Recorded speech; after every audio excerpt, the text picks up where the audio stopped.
Welcome back. So we are on day 5 of the Corona apocalypse, and I hope you all are doing well and washing your hands. I am currently at home for not to quarantine myself, but because my job told me that we're not going to be meeting on campus for the next 2 months.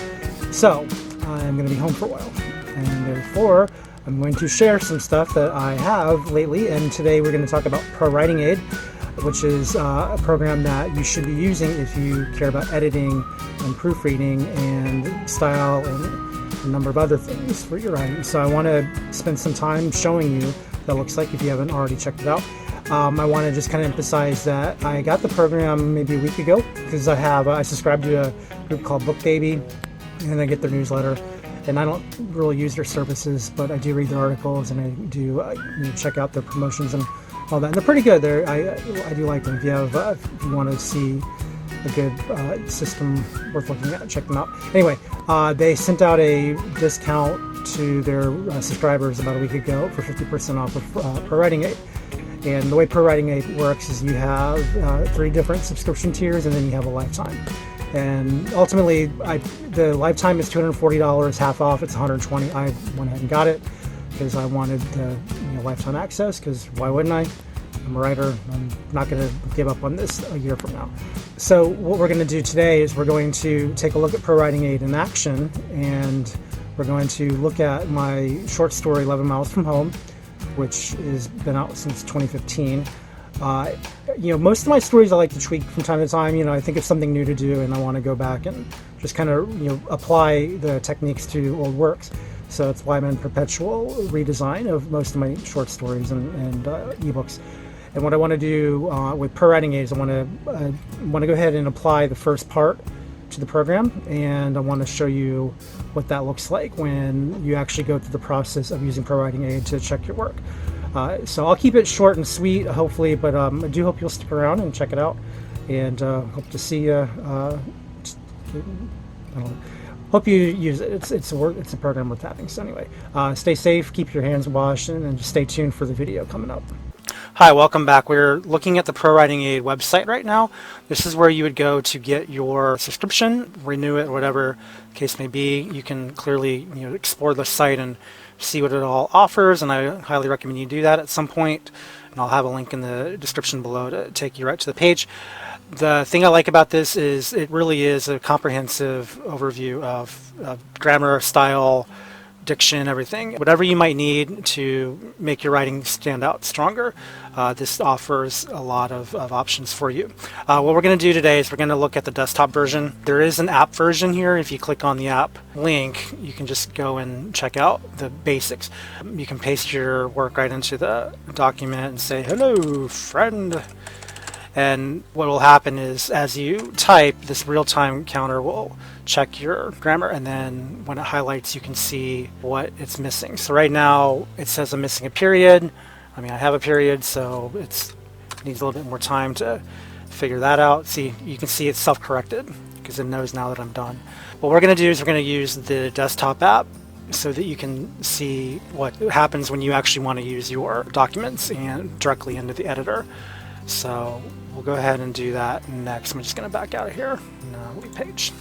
Make sure that when you go to the site, just check the subscription options. Again, I'm not going to examine the site for you, but the thing I want to remind you is if you're a Grammarly user or if you've heard of Grammarly, this is the direct competition of Grammarly. So we're going to see why here in a minute. So what we'll do now is we're going to go click on ProWritingAid, and then we're going to wait for it to open, because that's what we do.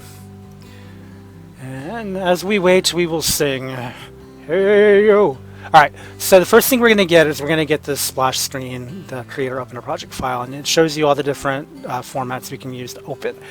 Take note of the Microsoft Word. That's the one we're going to use today, even though we do have, I have most of these programs, not Final Draft, but I have most of these already on my system. But what we're doing is we're going to be looking at one of my old ebooks, 11 Miles from Home, and we're going to go ahead and edit the first section.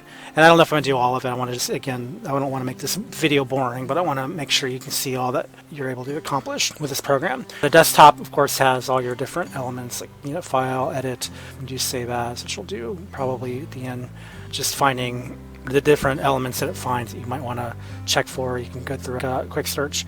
The tools is where you'd have all of your different elements. So this is important because if you have, let's say if you're writing a paper for school, probably not during the COVID-19 crisis, but any other time, you could select academic instead, and then it'll look for academic style. Now I'm a creative writer, so I'm going to keep mine on creative. That's important to remember. And then, you know, wherever your English language is, you can pick here. Note that it's English because it's ProWritingAid's an English program. So if you're doing your epic poem in, you know, Latin, probably not going to work. So go ahead and make sure you pick English there. All right, so autosave. I don't have I like to be in control when I save things. I'm not terribly worried about power outages. Now I have a battery backup. Smart quotes, obviously. Word Explorer, I think I haven't really fully tested this yet at my dictionary, so that one I did use. And you can see I put my name and my email, the non-clickable version of my email in here, so that ProWritingAid will ignore those suggestions anytime it sees that. So that's worth knowing. And then if you do the app version, which actually we'll go back to that real quick. If you do the app version and go into settings right here, you can also check your style guides. So if you're working for, let's say, a magazine, and you want to make sure that your style is accepted in ProWritingAid, you can go into the style guide section here, click it, and it'll allow you to update your style. Okay, so for example, if you click on the plus, you'll see the style guide entry. And what you're looking at here is you're looking at the example. If they write Chicago University and you actually wanted University of Chicago, what will happen is every time it sees Chicago University, it'll remind you, hey, I think you meant this. So that's pretty useful. So it's part of what the style guide is. I don't think it automatically replaces it. I think what it does is it flags it every time you use the wrong version. So that's important to know if you're working for a magazine or a newspaper or anything. So, all right, that's the app. So what we'll do now is we're going to go ahead and open a file. So one thing to remember, again, it's docx that you use, not doc 97 to 2003. So you will want to update all of your text. If you're an ebook writer and you use Smashwords, it's helpful to remember that in Smashwords you have to use the plain docs for their meat grinder program. So you will need to convert back to plain doc when you're done with all of your Frankenstein meddling. But anyway, what I have here, I want to show you. I've created a folder for files in ProWritingAid under my documents, and you can do whatever system works best for you. But what I have is I have a section for my ebook metadata. So anything that I've got for, let's say if I want to do Amazon, I have my contact information. Right now we'll look at the version information because I edited that last night. So all my ebooks, they have some ebook version page, and Amazon, Draft to Digital, and Smashwords all have their own unique form. So what I did was I made my own page for this, ran it through ProWritingAid, and then I went through and edited any suggestion that I believed in. And I need to show a caveat that not everything that ProWritingAid suggests, like any grammar program, is going to be something you'll want. So you really should still know grammar. You need to have some wisdom on what your best choices are. So I want to emphasize that. But what I ended up doing is my old version. I'll do a comparison here. I'll go to my archived. My archive is my originals, and so we're doing version information. To see the difference here, what I did, you'll see that the has been designed is now going to say is designed, because I wanted to have more active tense. So just little things like that, ProWritingAid gets you thinking, like, what should I do here? And so when I did is once I made all my changes in ProWritingAid, I saved as the edited version. So if you look at the original name, you probably can't see that. I wish I could show you my finger drawing. But you see in the window at the top, I have it's Amazon.x. But if I go into the updated version right here, I don't know why I clicked on that. That was dumb. Sorry. Hold on. you'll see I have an edited tag next to it. So the edited tag is what I'm doing to show that I want to use that for my books moving forward. You'll notice that one of my files, the copyright and disclaimer, did not transfer over. That is simply because if I click on it, you'll see that all of the words here, this is again for 11 Miles From Home, this is all contractual information. This is stuff that I basically ripped from the legal sites. It's this kind of thing that most people will use in all their texts, like the same exact wording. So there's no reason to update that because that's, it's already been vetted. So I just kind of left it as is. So I just wanted to throw that out there. All right. So that said, let's go look at ProWritingAid, and we're not going to look at the text that you just saw because that is in progress. And if you're curious, that's the story I wrote when I was 13 to 15, and I recently finished transcribing it. You got a drinking cafe latte at 1 p.m., my personal blog. At some point, I'm going to be posting that as a freebie. I hope to start it during the COVID crisis because you all need something to read. But anyway, stay tuned for that. I'll talk about that in another video, maybe. All right, so let's go ahead and we're going to now that you've seen my system here, what I have now is I have my to be edited section. This is where I'm going to be working on 11 Miles From Home. So I have my archive folder. It's currently empty, so I haven't started the essentials for this. I do have a metadata page where I put all my metadata on the same document. We're not going to do that right now. What I'm going to do instead is I have every chapter is its own document. It's its own docx document. That way it'll make it easy to import. So again, I'll just click real quick just so you see what we're working with here. We are going to work on the first 11 Miles From Home document. Let's restore it. Sometimes it doesn't work. Okay, so we're going to convert this into ProWritingAid, and we're going to see all the suggestions that ProWritingAid makes. It's currently, well, it's 3,500 words, so I'm pretty sure we're not going to do all of that on the video because that's going to be boring really fast. But we will go ahead and probably do the first paragraph or two, just again so you can see what we're working with, and then I'll show you how that works. So let's do that. So we're going to open, and we're going to open... not the metadata. Oops. Hold on, I messed that up. All right, here we go. It should be edited. 11 Miles From Home. All right, body 1. Open. All right, so now we've imported our document into ProWritingAid. Now, clearly, we're not going to worry about this. So, I hope that it'll copy over fine, but I'm not going to worry about that. Remember that we're doing the creative version on our text, and in the desktop version you would set that no, I showed you that already, never mind. The app version's got a different way of setting it. So right here what we're going to do is we're going to look at some of these suggestions and we're going to decide whether or not we want to change them. So I'm not going to worry about that because clearly I'm not going to capitalize that because it's just the way it translated.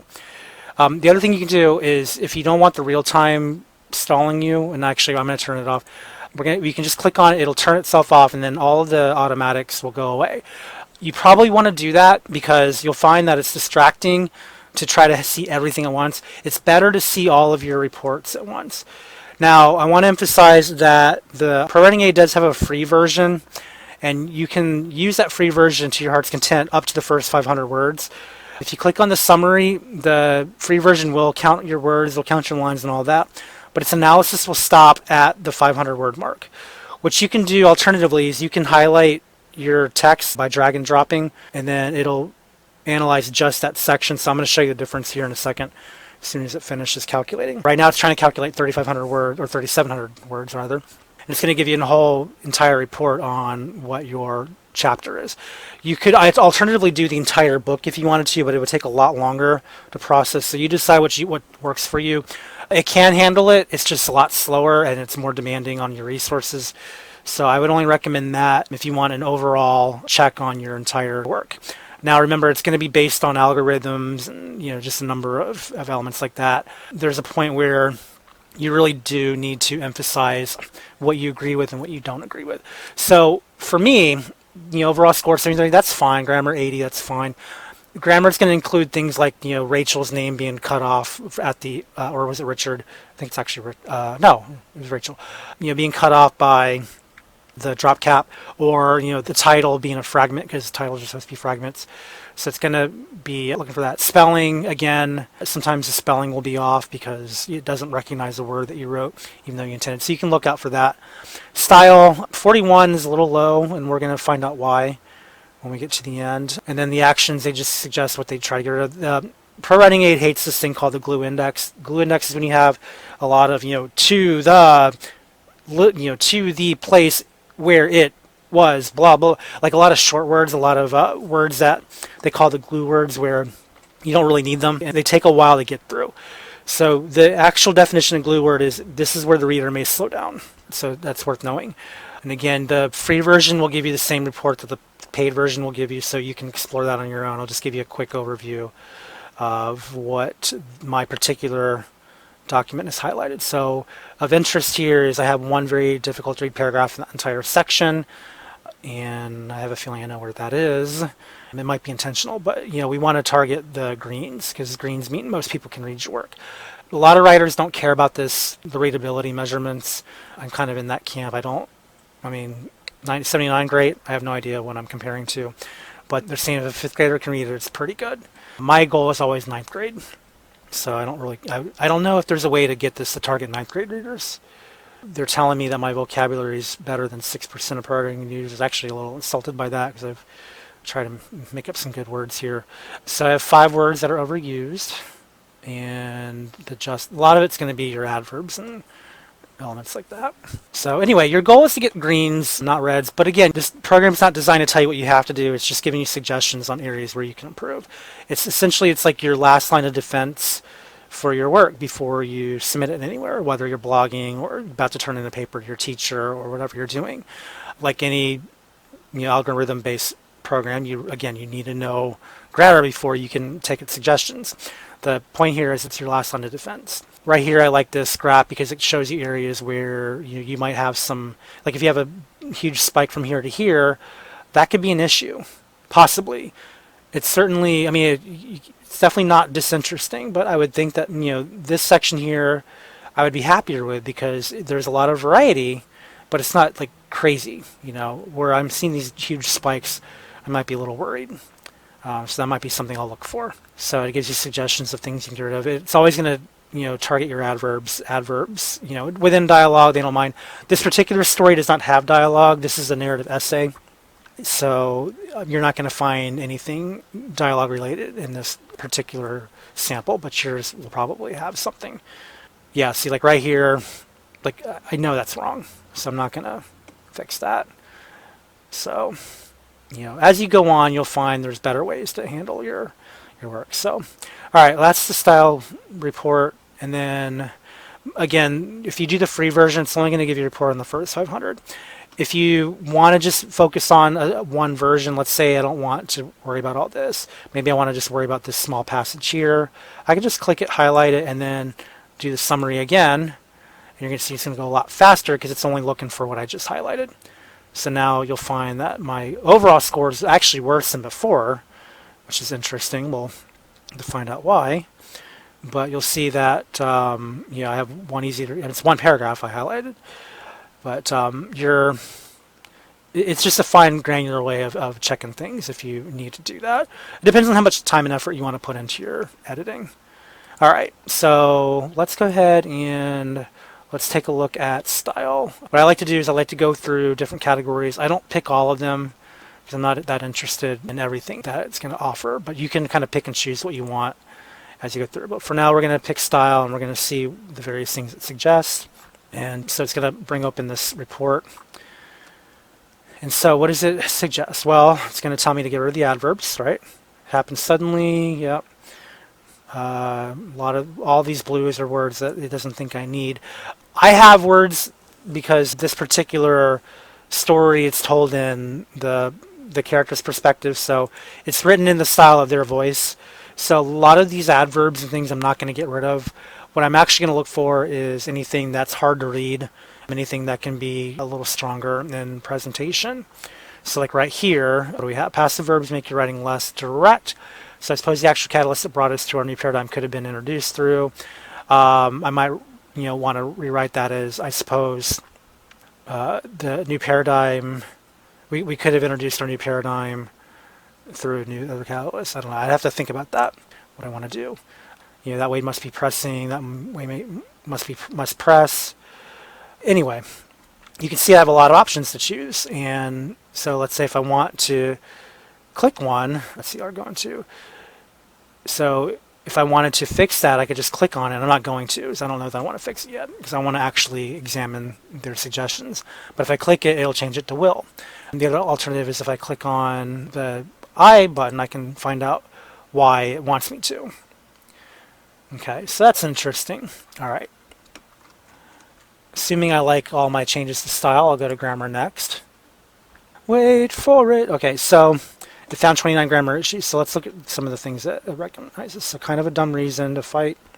I wouldn't say kind of dumb reason. So I still think my kind of A is proper. Again, you should, don't just blindly accept their choices. Could have, yeah, it's actually fine because it's short, or it's a contraction of could have. This one here. So this is where I might want to take the rule. M dashes should either have a space on either side or no spaces. So basically this is where I would go back, and I might actually want to know more because I don't quite know what the right answer would be. So I would click on the I, and M dash is punctuation mark, which is used alone to indicate a pause in speech or in pairs to take the place of commas. The name comes from the fact that traditional typesetting a dash, same with things capital M, and then I click on the video to find out more about it. So I would go back and investigate which one do I actually need here. So that's something I'll do in the when I turn the video off. All right, whether or not, that's usually, I actually will typically just say whether. So that might be a change I might like to fix. So let's read it. I know there's an origin to our spring warn, and if I think about it long enough, I'm sure I can figure out what really started it. It's been allowed to continue, and whether it can or should. Yeah, see, I would actually fix that. So we're going to do that. We're going to click on it, and now it's whether it can. And there you go. I like it better. All right, and then we'll keep on going. Resonate. Yeah, so this one is not a good suggestion because a semicolon is meant for independent clauses, which this is not.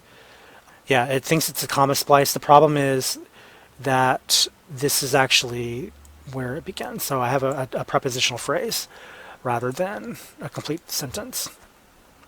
All right, so I wouldn't take that suggestion. Anyway, you can kind of see some of the examples I might want to look at. You'll notice I don't have any red lines at the moment. Oh, here's another whether or not. Again, I'll fix that later. So then I'll do, now the next thing I can do is the thesaurus. All that the thesaurus is going to do is going to highlight all of your nouns. So I'll click on this paragraph just so it doesn't get nuts here. And I'll look at some of their suggestions. So clearly I don't want to address everything here. So what I would do is I would just skim the paragraph to see if there's any word that probably could be like an issue. I might say a release is sending up. It's clearly not what I want. Solution, my favorite solution, favorite result, maybe. We avoid, we shun each other. I mean, that might be nice. I wouldn't say ward off, that's odd. But, you have options. If there's another word you'd rather use, you can check and see what works best, and it's pretty good. So overused, we'll look at that too in the paragraph setting. Is there anything on here that I wouldn't want? So I have 4 examples of that and 2 examples of just. So perhaps I might want to fix that. Combo is, oops, I didn't mean, shoot. All right, sorry, I didn't mean to do that for the entire document. But combo, I think, just is a little bit of everything. It's all the style grammar. So if you want something that's kind of fast, you can certainly use that. What I'll probably do is I'm going to kind of get to the end here because you can explore most of this on the free site. You don't really need to have a demonstration on everything, but yeah, you'll see that I've got literally everything on this check. So if you want to just knock everything out at once, then combo is your method. I'm not going to do that though. So I like to do it piecemeal. So other things, what I would suggest if you decide to use this program, you won't need all of this. You really should just check, what is most important to you. I find that the best ones, if you're writing like, academics, overuse is probably not really that important. Thesaurus wouldn't be that important. I think the source is better if you're writing like basic literature or literary style If you want to use any kind of fiction, any kind of creative writing should have the length bar attached. So that's where, again, I might just highlight a section and check it for the report on how many variations I have. Transitions, you want high transitions. Readability, again, that's the Fleisch scale. I don't think there's a way to set it for 9th grade. I would like to, but it's lets you know if it's easy to read. So that one is easy. The stickies, if you want to find out which areas of your document is slowing readers down. So if I click on that, this is where I'd need to look to see what's slowing it down. So diction's another important one. Let's look at that real quick. So diction, this is, again, if you want something that's clean and pleasant, you'll look at their diction selections and update accordingly. If anything's abstract, basically you may want something clearer. Pronouns is just, pronouns is more for sentence variety. They suggest that you don't saturate your entire paragraph with a bunch of pronouns, especially at the beginning of sentences. But you can do what you want. It's just a highlighter to see where you're at. So I'm kind of on the high end of good pronoun usage there. Homonyms are important. That's something I would say if you want to make sure your writing's clear, check your homonyms, make sure you're not misusing words. So like if I were to say WEA, like if I were picking this version and I meant this version, that would be a problem. So if you skim your homonyms quickly, you can kind of get a sense of how everything's being used. And if you see something that's clearly misused, you can fix it on the fly. So that's one of the essentials I would pick if you're editing. And then consistency, I would do that for the entire document. Because the thing with consistency is you want to make sure that, let's say if you're like the hyphens here, if you mishyphen something, like right here, need be and need be, well, that's clearly two different versions of need be. And the reason why I hyphenated it is because I'm turning this into an adjective. But, ProWritingAid doesn't know that, so it's flagging it to say, hey, you sure you want this? Because you didn't do it that way the first time. So like right here, you'll see the word miles is capitalized, but it won't be here. So it's checking, hey, you sure this is what you want? Because you capitalized it up here, but you didn't down here. Is that what you meant? So overall, what you can see with ProWritingAid is that it gives you an opportunity to see what you're actually doing in your work. Ideally, your primary edits will already be done by the time you get to this stage. You really shouldn't have to make that many changes based on ProWritingAid suggestions. There's a video I watched, I forget who the YouTuber was, but he made a great point. He said he would select maybe 20 to 30% of ProWritingAid suggestions. I think that's a good number because you're not going to accept 100%, and you shouldn't. You should never accept 100% of anything a grammar program tells you to do. But it's helpful if you take some of the suggestions because it's designed to get you to look more carefully at your decisions that you're making and ask, do I really want this for my work? So certainly when you go through and use the program, be wise about your choices, but also give yourself a chance to look at all the suggestions it gives you because it does give good suggestions in the places where you really aren't expecting anything. Sometimes they'll give you suggestions that you're scratching your head like, why would you suggest that? Well, it's because it's a computer program. And like any computer program, it doesn't really know what your intention is. It doesn't know why you're doing it. So, self-reflect. Why am I doing this? But you'll find it really works well. Just last note, the more reports, it doesn't have room for everything. So you can click on more reports to see what's left. We'll just do one of these here. Let's say you do the grammar check and your little window pops open. You're going to find that a lot of my icons got pushed off. So they're just in the more reports section. So now I have more of them over here. So you can always, no matter how much you have up here, it's going to identify which ones you don't have. But you'll see you have other suggestions here. I just want to make a note here on plagiarism. If you click plagiarism, that's the only thing that's not free. It's not included in your subscription. It's by credit. So if you're an academic writer or if you're doing any nonfiction and you want to avoid plagiarism, it'll scan the entire internet for exact phrases that you're copying. But again, there's a fee for that. I'm not sure what it is. You'll have to investigate that. But if your intention is to search for plagiarism, you can do that, and they require credits. I'm kind of curious about my pacing. We'll end on the pacing. tab here just for kicks. So I didn't do this in my metadata sections because I don't care about pasting in metadata, but I do in the text itself. So if I click on pasting, it's going to give me a report on, oh, slow paragraphs. Okay, so it's actually pretty good. So pasting, I might actually want to do an entire document search. So let's see. So I have 7 slow paragraphs. So that's probably going to be the long ones, the long sentences. Yeah. So, you know, I guess it shows you. I'm not actually sure what to do with that line. I guess the key thing is telling you what is slow. And then maybe you can go through the length section to find out why. So let's actually, we'll do that. We'll take this paragraph. Oh, hold on, I see. Hold on. No, okay, hold on. Yeah, so we'll highlight this. Let's actually do length and see if that helps me figure out what's wrong.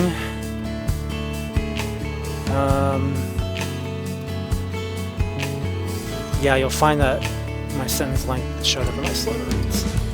I'm sure Sticky is going to do that anyway. Anyway, so that's ProWritingAid desktop version. It's just like the app version, except in the desktop you can import your various text inside.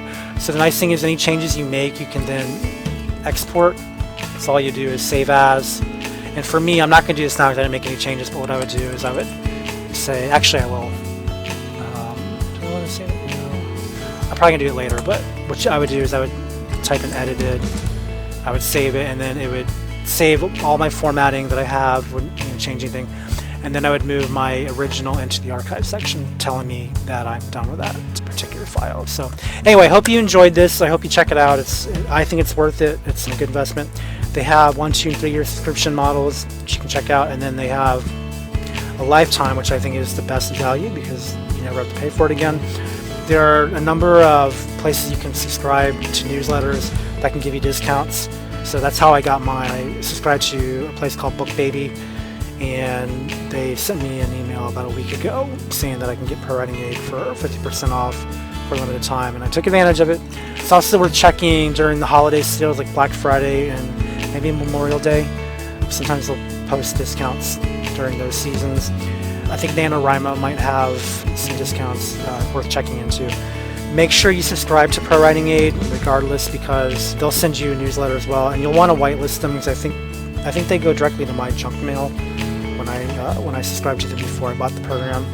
I am getting their emails now, but they can give you alerts when sales are happening. So if that's something you're interested in, check it out. I do hope this video is helpful.